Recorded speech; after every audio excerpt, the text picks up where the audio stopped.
নেশাদ্রব্য মেশানো খাবার খাইয়ে একই পরিবারের ৬ জনকে অচেতন করে চুরির ঘটনা ঘটেছে। তাদের ৫ জনকে রাতে সদর হাসপাতালে ভর্তি করানো হয় এবং সকালে উন্নত চিকিৎসার জন্য একটি প্রাইভেট হাসপাতালে ভর্তি করানো হয়েছে।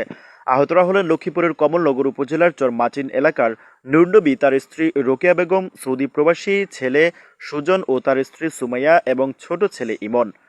রবিবার সকালে মাচিন ইউনিয়নের প্যানেল চেয়ারম্যান তারেক রহমান রকি বিষয়টি নিশ্চিত করেছেন। এর আগে শনিবার সন্ধ্যায় উপজেলার মাচিন ইউনিয়নের ৪ নং ওয়ার্ডের পণ্ডিতনগরের পশ্চিম পাশে নুরনবীর বাড়িতে ঘটনাটি ঘটে।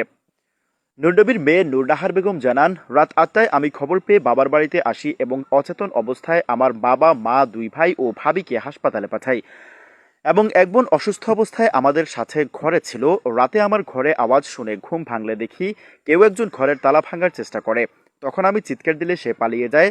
তবে তারা কয়েকজন ছিল বলে জানান তিনি।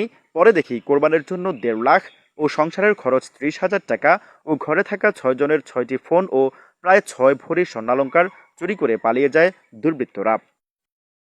হঠাৎ করে আমার একটা বাইজি আছে বড়, সে ঠিক করে দিছিল। দেওয়ার পরে তারপর আমরা উঠছিলাম। ওঠার পরে দেখি দরজা সব খোলা। তারপর আমরা দেখলাম আমার জিনিসপত্র কিছু না, বুঝছেন। ফোন ছিল ৬টা, এগুলো নিয়ে গেছে। তারপরে যা ছিল সব নিয়ে গেছে। নেওয়া যাওয়ার পরে তারপরে এই আমার বাইস্তিরা মানে অনেক কান্না করছিল। এগুলো ছিল ওই যে ইয়া আছে না কি, এই যে জানালার গ্রিল কাইটে ঢুকছিল হেরা।